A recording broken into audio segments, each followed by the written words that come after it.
হইচই সময় চ্যানেলে সকলকে স্বাগত। গরমের দিনে ঠান্ডা ঠান্ডা জুস খেতে কিন্তু আমাদের সকলেরই ভালো লাগে, আর তা যদি হয় এরকম কালারফুল তরমুজের জুস, তাহলে তার কোনো কথাই নেই। খুব সহজেই চটজলদি এইরকম রিফ্রেশ জুস আপনারা সহজেই বানিয়ে নিতে পারেন। তাহলে চলুন দেখে নেওয়া যাক। প্রথমেই আমি এখানে বেশ পাকা লাল একটা তরমুজ কেটে নিয়েছি। তরমুজের যে সিডসগুলো অর্থাৎ যে দানাগুলো ছিল সে দানাগুলোকে বাদ দিয়ে নিয়েছি। এরকম ছোট ছোট টুকরো করে তরমুজটাকে কেটে নিয়েছি। এবার সব তরমুজের টুকরোগুলোকে এরকম মিক্সার গ্রাইন্ডারের মধ্যে দিয়ে নিচ্ছি।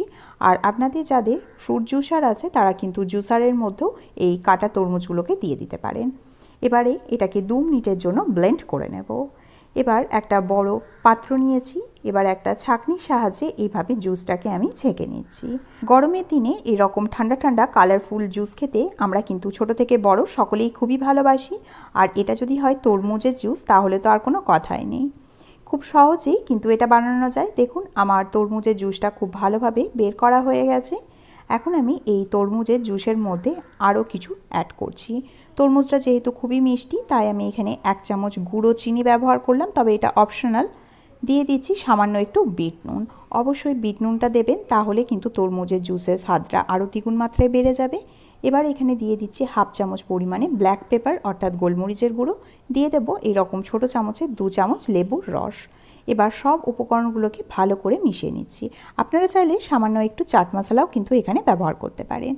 খুব ভালো করে আমি এইভাবে মিশিয়ে নিচ্ছি। আপনারা চাইলে তরমুজের এই জুসটা বানিয়ে ফ্রিজে রেখেও কিন্তু পরে ঠান্ডা ঠান্ডা সার্ভ করতে পারেন, বা চাইলে সামান্য একটু আইস কিউব দিয়েও কিন্তু ঠান্ডা ঠান্ডা সার্ভ করে নিতে পারেন। এবার আমি এখানে বেশ কিছু আইস কিউব দিয়ে নিলাম। আইস কিউব দিয়ে এবার আমি এটাকে সার্ভ করে নেব। গরমের দিনে এরকম রিফ্রেশ ড্রিঙ্ক যদি থাকে, তাহলে আশা করি আর অন্য কোনো জুসের প্রয়োজন হবে না।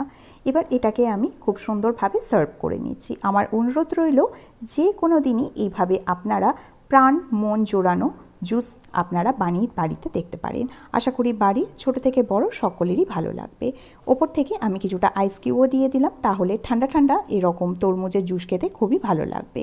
রেসিপিটি ভালো লাগলে অবশ্যই লাইক শেয়ার কমেন্ট করতে ভুলবেন না। নতুন হয়ে থাকলে অবশ্যই চ্যানেলটিকে সাবস্ক্রাইব করে নেওয়ারও অনুরোধ রইল। তাহলে আর দেরি না করে ঝটপট এই গরমে বানিয়ে নিন ওয়াটারমেলন বা তরমুজের জুস। ভালো থাকবেন, সুস্থ থাকবেন। অসংখ্য ধন্যবাদ।